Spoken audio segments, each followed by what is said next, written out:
সপ্তাহের মধ্যে যত দিন রয়েছে তার মধ্যে সবচেয়ে উত্তম দিন হচ্ছে শুক্রবার, জুমার দিন।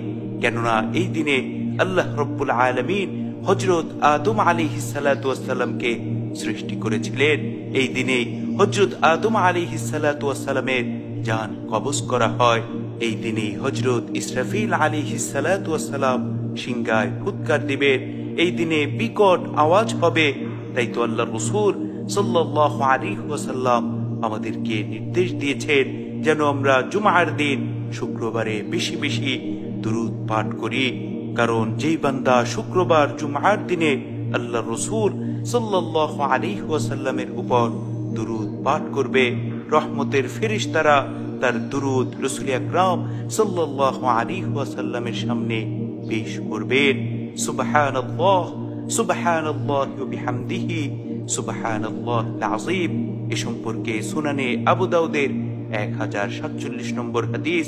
আল্লাহর রাসূলের প্রিয় সাহাবী হযরত আউস ইবনে আউস রাদিয়াল্লাহু আনহু বর্ণনা করেন, রাসূল আকরাম সাল্লাল্লাহু আলাইহি ওয়াসাল্লাম ইরশাদ করেছেন, ইন্না মিন আফদলি আইয়ামিকুম ইয়াউমাল জুমআ, তোমাদের দিনসমূহের মধ্যে সর্বোত্তম দিন হলো জুমার দিন।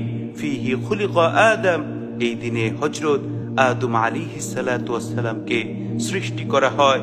ওয়া ফিহি কুবিদা, এবং এই দিনেই তার জান কবজ করা হয়।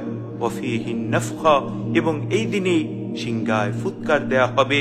ওয়া ফিহি সাকা, এবং এই দিনেই বিকট আওয়াজ হবে। ফাকসিরু আলাইয়া মিনাস সালাতি ফিহি, সুতরাং তোমরা এই দিনে বেশি বেশি আমার উপর দুরূদ পাঠ করো। ফা ইন্না সালাতাকুম মা'রুদাতুন আলাইয়া, কেননা এই দিনে তোমাদের দুরূদ আমার কাছে পেশ করা হয়। সুবহানাল্লাহ, সুবহানাল্লাহি ওয়া বিহামদিহি, সুবহানাল্লাহিল আযীম। আল্লাহর রাসূল সাল্লাল্লাহু আলাইহি ওয়াসাল্লামের মুখে এমন কথা শুনে সাহাবায়ে কেরাম রাদিয়াল্লাহু আনহুম জিজ্ঞাসা করলেন, ইয়া রাসূলুল্লাহ, ওয়া কাইফা তু'রাদু সালাতুনা আলাইকা ওয়া ক্বাদ আরিমতা, ওগো আল্লাহর রাসূল, কিভাবে আমাদের দুরূদ আপনার সামনে পেশ করা হবে? আপনি তো মাটির সাথে মিশে যাবেন।